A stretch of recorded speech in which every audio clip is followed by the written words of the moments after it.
आईलैंडर्स के लिए एक खुशखबरी। अब सर्जरीज के लिए नहीं जाना पड़ेगा आप लोगों को, आइलैंड से बाहर नहीं करना पड़ेगा जरूरत से ज्यादा पैसे खर्च, क्योंकि अब अपोलो क्लिनिक 11 चरमा में आ चुका है मॉड्यूलर ओटी और आईसीयू फैसिलिटीज, जहां पर सारी सर्जरीज एंड ट्रीटमेंट अवेलेबल हैं। अब सर्जरीज के लिए पोर्ट ब्लेयर और चेन्नई के डॉक्टर्स रहेंगे आपके लिए, तो फिर घर से इतनी दूर क्यों जाए।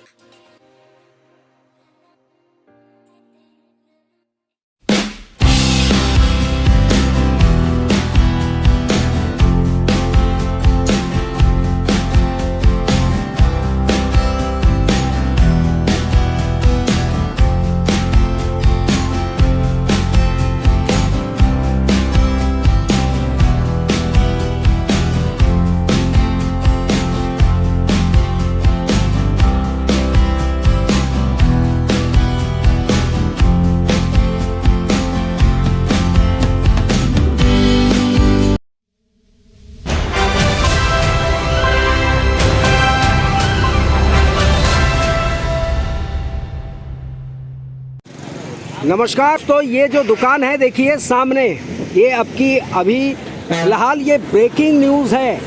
और क्या हुआ है इस दुकान के साथ में, टाइम प्रोफेशनल कस्टम टेलरिंग। और यहाँ लड़कियाँ जो हैं, आपने देखा होगा बंगाली क्लब, ये पोस्ट ऑफिस, ठीक सामने पोस्ट ऑफिस है।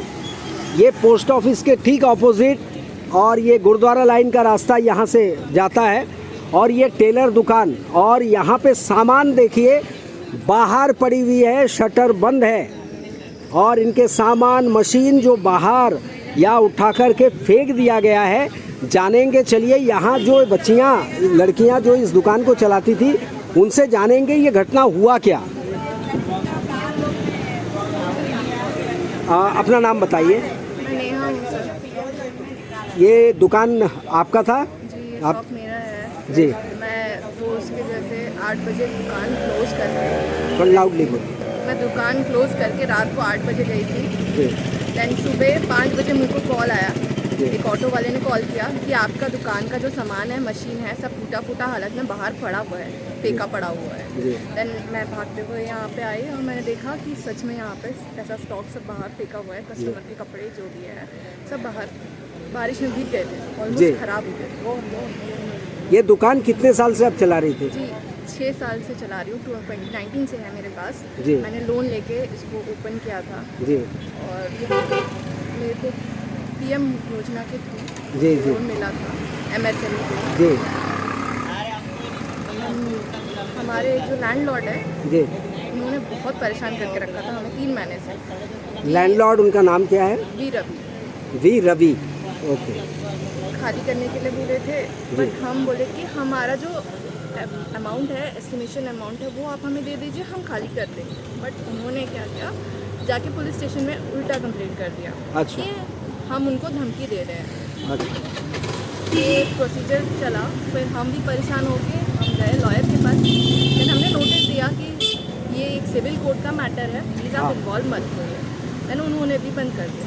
इनको भी एक नोटिस दिया गया था कि एक एस्टिमेशन अमाउंट है, ये आप दे दीजिए, हम खाली कर देंगे। जो आप लोगों ने खर्चे किए हैं जी। जो मतलब जो भी इंटीरियर है, जो भी इंटीरियर डिज़ाइनिंग, टाइल्स वगैरह वगैरह जो भी है, जी तो इन्होंने सख्त मना कर दिया। जी। बोला हम नहीं देंगे। और उसके बाद एग्रीमेंट का समय समाप्त हो गया था क्या? समाप्त हो गया था सर, रेन्यू करने के लिए कहा गया था, जी। बट उन्होंने रेन्यू नहीं किया। जी पता नहीं वो क्या मैटर है।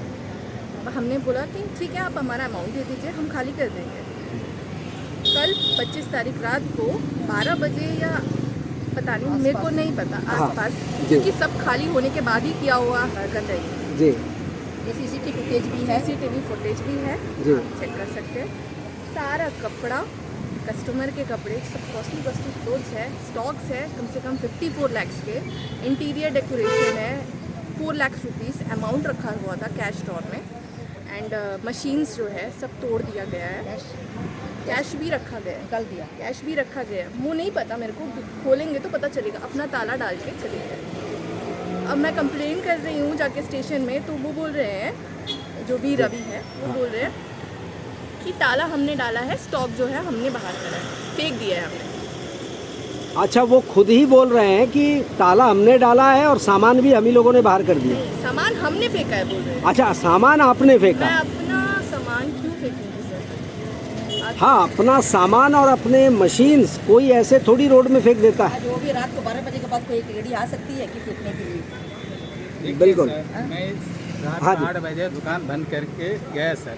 जी। बंद करने के बाद हमको इतना ही मालूम सब रात को 8 बजे पूजा करके फ्राइडे न सर बंद करके गया, इतना ही। उसको सवेरे के अंदर मेरे कॉल आते हैं तो मिशन सामान सब बाहर पड़ा हुआ है, यही है। तो उसने क्या किया, वो कौन किया, ये तो मालूम। आपको दुकान खाली करने के लिए कोई प्रायर नोटिस कोई वो नोटिस दिया था? नहीं दिया गया है सर, जबकि एग्रीमेंट में लिखा गया है कि 1 महीने पहले वो खाली कराने से 1 महीने पहले हमें लीगल नोटिस देंगे, बट वो उन्होंने कुछ नहीं किया, नहीं दिया। कोई नोटिस नहीं दिया। अब वो इल्ज़ाम उल्टा लगा रहे हैं कि आप लोगों ने सामान बाहर फेंक दिया है और ताला उन्होंने लगा ताला दिया। उन्होंने लगाया। आप बताइए ये स्पेस में कहाँ से वो निकलेंगे? अगर हमने फेंका है एंड देन वो अपना ताला लगा के निकले हैं बोल रहे हैं ना, कहाँ से स्पेस है सर? अगर हमने निकाला होगा तो हम अपना कपड़ा और मशीन हिफाजत से रखे हैं। वो लाखों रुपया का खर्चा किया वाला सामान है, हम फेंकेंगे सर? बारिश में भीगने के लिए छोड़ेंगे सर? ये देख सकते हैं जो इन्होंने कहा अभी। और जी, ये जो है हाँ जी। का चाबी है, डेली मैं खोल रहा हूँ 6 बजे, रात को 8 बजे। आप ही दुकान खोलते हैं? अच्छा, रात को बंद करके गया, चाबी मेरा बैठ सवेरे के अंदर चाबी दुर्घटना है, क्या करेंगे? कौन बोला, कौन ये वही किया वाला खाने से। बिल्कुल बिल्कुल। ये आप लोगों ने इनको सुना, जो दुकान जिनका है, बच्ची ने भी ये बताया, और जो मास्टर है, टेलर मास्टर, जिनके हाथ में चाबी वो गुच्छा दिखा रहे हैं।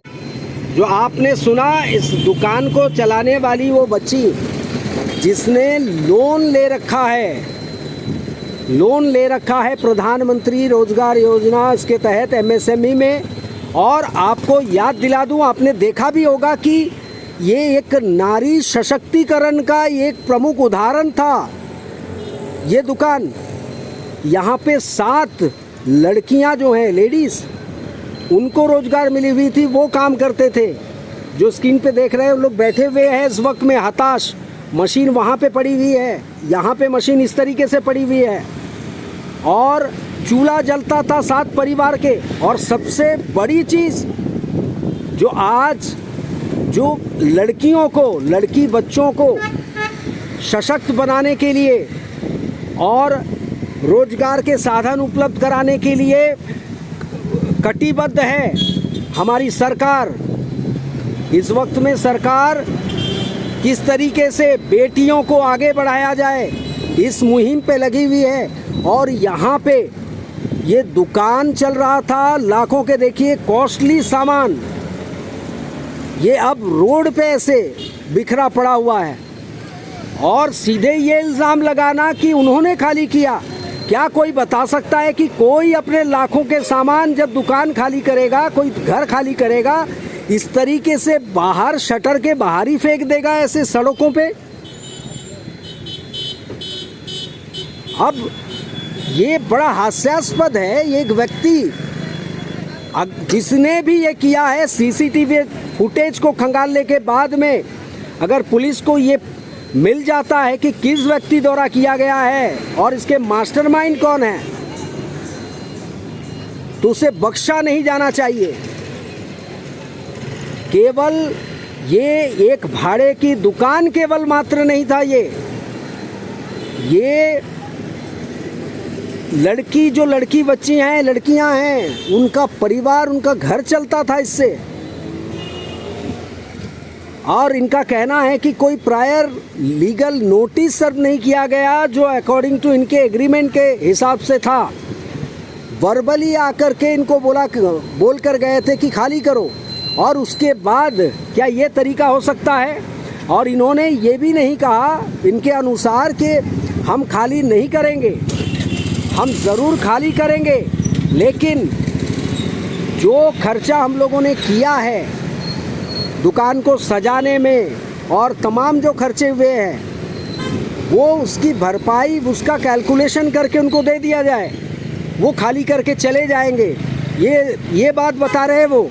और बावजूद इसके ये दुकान को रात को, जो इल्ज़ाम लग रहा है इस वक्त में, रात को ताला तोड़ करके सामान को बाहर डाल करके एक नया ताला लगा दिया जाता है। और इस वक्त व्यक्ति जो है, इस वक्त वो व्यक्ति थाने में बैठा हुआ है और वहाँ तफ्तीश चल रही है। और हम गुजारिश करेंगे इस वक्त में कि अगर वायलेट हुआ है, ये कानून का उल्लंघन हुआ है, तो फिर इन बच्चियों को ताला खोल करके उनके सामान फिर से भीतर रखने की इजाज़त दी जाए। और ये सुनिश्चित करे, हमारे थाने से, पुलिस अधिकारी से हमारी विनती रहेगी कि ये सुनिश्चित करे कि किसी का रोज़गार नहीं छीनना चाहिए। और ख़ासकर हमारे देश में जो लड़कियां हैं, जो बच्चियां हैं, जो अपने पैरों में खड़े होना चाहती है और ये हमारे समाज में एक उदाहरण पेश करती है, इनके साथ अन्याय ना हो और सख्त से सख्त कार्रवाई हो। और ये इनका कहना भी है कि जब तक कोई सुराहा नहीं होता है, कोई ठोस फैसला नहीं लिया जाता और हमें भीतर फिर से सामान को रखा नहीं जाता है, हम यहाँ से नहीं जाएंगे और ना ही हम ये सामान को हटाएंगे। तो अब हमारी गुजारिश रहेगी कि ऐसे अमूमन बहुत सारे क्षेत्र हैं जहाँ पे ऐसी घटनाएं घटती है, इस पे अंकुश लगाया जाए और इन बच्चियों को न्याय दिलाया जाए। ये बच्चियाँ, आप सोचिए, अब ये लोन का भुगतान कैसे करेंगी? इन्होंने लोन ले रखा है और लोन से ये दुकान चलती है और जो कमाई होता है उससे लोन का पैसा भी बांधा जाता है। इनका परिवार, इन बच्चियों का परिवार भी चलता है। अब देखना ये होगा कि अब पुलिस इस पे क्या कार्रवाई करती है और क्या नतीजा निकल के आता है। हम ताज़ा अपडेट के लिए आप हमारे साथ बने रहिएगा। हम फिर मिलेंगे इसके ताज़ा अपडेट के साथ में कि इस पे कार्रवाई ठोस क्या हो पाई है।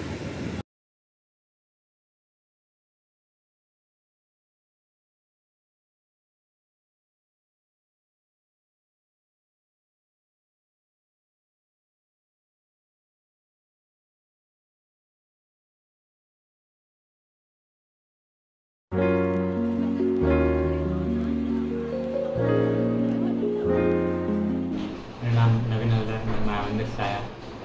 मैं बहुत प्रॉब्लम में था, तो यहाँ पे आया आप लोग पे। बहुत अच्छा है यहाँ पे, सच है, कि हुआ है, बहुत कंफर्टेबल है। मेरे स्टाफ लोग भी बहुत अच्छे हैं। कंडीशन बहुत ख़राब था, अभी तो सर्जरी होने के बाद अभी आराम है। बहुत अच्छे है मेडिकल लोग।